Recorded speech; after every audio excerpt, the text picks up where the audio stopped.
Fala pessoal, tudo bem? Aqui falando Rodrigo Machado, médico infectologista. Hoje vamos conversar sobre os antibióticos macrolídeos. Nessa classe temos três principais representantes: a antiga eritromicina, o primeiro dos macrolídeos, a azitromicina e a claritromicina.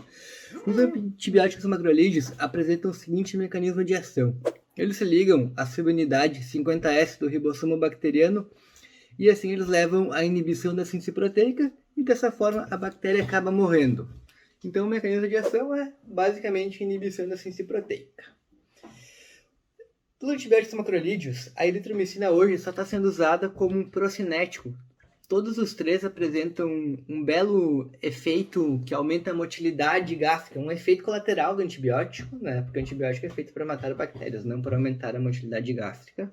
Mas é um efeito colateral que eles têm, que em alguns casos, em casos de gastroparesias e outras doenças do trato gastrointestinal, esse efeito pode ser benéfico.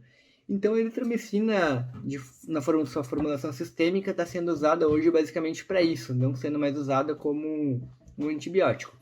E para o efeito antibacteriano, a gente usa azitro e claritro. Né? A diferença é que a azitro e a claritromicina são mais modernas que a eritromicina e apresentam um melhor efeito de ação, apresentam um espectro maior. Todos eles são ativos contra gram-positivos, contra gram-negativos, contra os germes atípicos, como clamídias, micoplasmas, e contra algumas micobactérias, como o Mycobacterium avium, e algumas micobactérias de crescimento rápido, como o Mycobacterium fortuitum. O Mycobacterium abscessus também ele tem uma certa suscetibilidade aos antibióticos macrolídicos. A diferença entre a azitro e a claritromicina basicamente é a postologia, a meia-vida delas, né? A azitromicina ela tem uma concentração no tecido, na secreção pulmonar, de 10 a 100 vezes maior do que a sua concentração sanguínea. A claritromicina também apresenta uma excelente concentração no tecido pulmonar. Ambas têm uma eficácia excelente para tratar pneumonia. A claritromicina apresenta uma maior concentração nos seios da face, sendo mais efetiva contra a sinusite do que a azitromicina. A azitromicina apresenta uma concentração no colo uterino, sendo mais efetiva para tratar certas cervicites e DSTs. ISTs hoje é o termo correto, né? Infecções sexualmente transmissíveis. E também a preferência da gente usar a azitromicina para tratar ISTs do que a claritromicina é que muitos Mycoplasma genitalium apresentam resistência à claritromicina, enquanto eles apresentam uma excelente suscetibilidade à azitromicina. E por questões também de farmacocinética, farmacodinâmica, meia-vida, biodisponibilidade, né, que a gente, para tratar IST, tem aquele protocolo que usa 1 grama de azitromicina em dose única, que apresenta uma ótima eficácia para o tratamento, para abordagem sindrômica, para abordagem empírica. E os mecanismos de resistência dos antibióticos macrolídeos, como que é esse mecanismo de resistência? Temos dois principais mecanismos de resistência bacterianos contra os antibióticos macrolídeos. O que confere o maior poder de resistência, que confere o maior grau de resistência, é a gente tem genes que codificam metilases.